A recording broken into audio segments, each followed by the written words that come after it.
Ang daming natuwa sa Instagram post ni Casey Concepcion na may kinalaman nitong nagdaang Mother's Day para sa nanay niyang si megastar Sharon Cuneta. Ang dami-rami ngang naglalabasang issue sa mag-ina, lalo na at medyo matagal-tagal na rin silang hindi nakikita na magkasama, kaya kilig at masaya ang puso ng mga fans sa nakita nilang post ni Casey tungkol sa inang si Sharon Cuneta. Sa Instagram ibinahagi ni Casey ang throwback pictures nilang mag-ina. Ang sarap nga raw tingnan ang photo ni na Casey at Sharon na nasa swimming pool sila, batang-bata pa si Casey sa photo na yon nila ni Sharon. To my beautiful mama, it's your day. I pray for us to enjoy life's pleasures and adventures together soon. You're the first person I ever met and ever loved. It's because of you that I'm here today. Trust in the way you raised me. I will always strive to make you proud and feel that having me was worth it. I love you. I wish I could give you the world so you wouldn't have to worry about anything for another second. Happy Mother's Day, Mama. Pagbati ni Casey sa ina nitong Mother's Day. Ang dami talagang na-touch sa mensahe na yon. Wish ng marami na magtuloy-tuloy lang ang magandang samahan ng mag-ina, na magsama ulit sa concert at gumawa ng mga pelikula o TV show. Samantala sa nakaraang interview, inamin ni Sharon na hindi maganda ang samahan nila ngayon ng anak na si Casey. May binitiwan pa itong salita na ayaw na niyang ipagsiksikan ang sarili sa taong ayaw sa kanya. Narito naman ang naging komento ni Christy Permin hinggil sa issue na ito. Napansin ko lang na talagang naalala mo nung magsampa ng kasong libel ang mag-asawang dating Senador Kiko Pangilinan at Sharon laban sa akin. Meron silang binanggit na sinabi ni Sharon na sabi naman ng 3 anak ko, mabuti akong ina. Something to that effect kung hindi ko man mismong nakuha ng word for word. Ang daming umaklas, 'di ba? Ang dami alam mo nagbabasa tayo, 'di ba? Ang sabi, bakit 3 anak lang? Di ba 4 ang anak mo kasama si Casey? Pero alam mo, nakakatuwa, sa halip na maapektuhan si Casey dun sa mga komento na sapat na para magbigay sa kanya ng insecurity, di ba Romel? Ang ganda-ganda ng ginawa niya kahapon. Kaya naman puring-puri siya ng ating mga kababayan, di ba? Opo, alam mo yung alam mo yung paglabas niya, binati niya ang kanyang ina na si Sharon Cuneta na ine-expect ba natin yun? Kasi sa kabila ng alam natin na may pinagdadaanan sila, di ba? Pero wala. Nakita mo, naging positibo nung naglabas si Casey sa pagbati sa kanyang ina, my beautiful mom, to my beautiful Alam mo, hindi naman nanggaling kay Casey yung kwento na strange sila ngayon sa isa't isa. Meron kasing sinabi do sa interview si Sharon, nakalat na ngayon sa mga iba't ibang programa, dyaryo at vlogs na ayoko nang ipagsiksikan ng sarili ko. Kasi nakakaramdam na ako ng pagod. Mapapagod ka rin. Pero ang mahalaga, mahal mo pa rin ang anak mo. Yes. Yun ang sabi niya. Kaya nabash siya ng todo-todo doon. Ang daming nakasimpatya kay Casey. Pero sa halip, kahapon ay bumati si Casey ng Happy Mother's Day sa kanyang ina. At gustong-gusto ko yung, in a way, ay sinabi niyang, pagkatiwalaan mo ang paraan kung paano mo ako pinalaki. Di ba ang ganda-ganda? I-trust daw yun. Di ba napakaganda? Napaka-positibo. Eto nga, sabi nga ni John, I feel so emotional, nanay. Pasensya na po. Kahit lalaki ako, marunong po akong magbasa between the lines, sabi niya. Alam niyo po, yung post kahapon ni Casey ng Happy Mother's Day kay Sharon, it made me cry. Kasi ang akala ko ay poproblemahin niya yung sinabi ng mami niya na ayaw nang ipagsiksikan ng sarili dahil napapagod na siya. But instead, ang ibinalik niya ay pagkaganda-ganda. Papalakpakan ko si Casey Concepcion habang buhay. Yan ang sabi ni John. Kasi ang inaasahan nga kasi natin, baka hindi batiin, baka maapektuhan ang sinabi ng mami niya sa interview. Di ba? Hindi naman natin alam yan eh. Si Sharon naman na naglalabas niyan eh. Di ba? Hindi naman si Casey. Hindi rin natin alam. Kay Sharon ang gagaling yan. Kaya kahapon at kanina, nagbasa ako, wow, grabe ang papuri kay Casey Concepcion.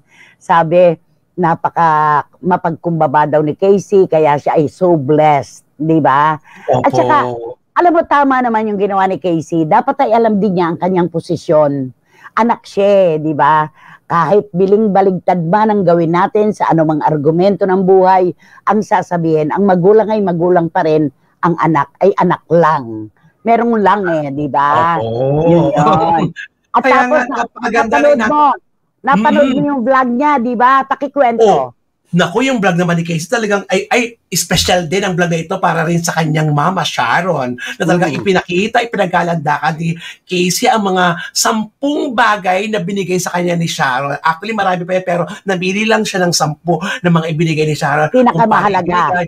Pinakamahalaga na Ano yun? Ano yun? Ako kasi hindi ko pa napapanood. Libro, mga ganyan mga libro na yung mga tungkol sa buhay-buhay. Ang ganda ng pagkakasabi ni Casey na sabi niya, eto yung alahas, baso, ganyan, mga ganyan, bag na maleta, ang mamahaling mga maleta na talagang nakakatuwa kasi talagang sinasabi niya, alam niyo po ba, binili yan na sa abroad pa pinagkatiwala niyan, mga ganyan, mga binili siya. Nandun yung pagpapahalaga. Bookworm kasi si Sharon mahilig siya magbasa ng mga libro at pinamanahan niya yung kanyang anak, binibigyan. Alam mo si Louis Tolentino, ang napakagaling na pintor, iniyakan niya ito Masyado siyang apektado sa kaso ng mag-ina. Pero sabi ko nga sa kanya, wala tayong magagawa kasi hindi naman natin kontrolado ang emosyon ni Sharon at ni Casey. Pero naiintindihan ko si Louie kung saan siya nanggagaling na yung simpatya niya kay Casey ay talagang nasa puso niya. At halos lahat naman ng mga CFMers, ganyan ang sinasabi. Di ba? Yun naman ang kanila na parang sana magkaroon talaga ng pagkakataon na, di ba, na magkaroon na sila ng pagkakasundo. Di ba? Yun lang naman yun. At maganda itong ginawa ni Casey Concepcion. Alam niyo po, hindi lahat, sabi ng iba, sumuko na si Casey kay Sharon. Alam niyo po, hindi po masama ang pagsuko kung kinakailangan. May mga pagkakataon na yun pa nga pong sulong ng sulong ang natatalo. Yung mga ikangay nagpapakumbaba at nilulunok ang kanilang pride. Ay nako, dyan po nananalo ang marami nating kilala, di ba? Hindi ngayon at nagpakumbaba, talo ka na. Tama lamang po yun. Kung hinihingi na ng pagkakataon, ba't natin ipagdadamot, di ba? Ganun lang yun. Kaya pinapalakpakan ng mga netizens ng ating mga kababayan si Casey Concepcion sa isang napaka-mahalaga na pagbati niya sa kanyang ina kahapon. Kasi ang nasa utak ng marami, nako, sigurado sa sinabi ni Sharon, hindi na naman niya babalikin. Parang ganon, di ba? Ay, bumaliktad ang lahat. Napakaganda ng belta ni Casey. Para matigil, kumalma ang lahat na wag kayong makalma. Okay po kami. Di ba? Parang ganyan. Okay po kami. Parang ganyan. Totoo yan. Ayan, may nag-text sa akin. Pinag-uusapan nyo na naman ang mag-asawa. Baka mamaya may karagdagan demanda na naman siya sa'yo. Alam niyo po, maraming salamat Thank you so much sa iyong text Sis, thank you. Hindi po kasi dapat mabusalan ang bibig ng mga katulad naming mamamahayag ng dahil lamang sa isang kaso. Ito po ay pinag-uusapan ng bayan at hindi po panghihimasok ang tawag dito. Kami po ay nagbibigay lamang ng reaksyon sa mga teksto na tumadating sa amin at nakikita namin na nagaganap sa kapaligiran. Hindi ba naman kapuri-puri yung pagpo-post ni Casey? May opinion, nakalapat ang ganyan, di ba? Eto, sabi ni Tita Julie Paras, inborn ang pagiging mabuting anak ni Casey Concepcion. Ayan, maraming salamat. Hindi po dapat na huminto kami na dahil lamang doon. Di ba? Paano naman po yung mga taong umaasa at humihingi ng aming opinion tungkol sa isang senaryo nang dahil lamang ba sa isang kaso hihinto na kami? Hindi naman po tama yon.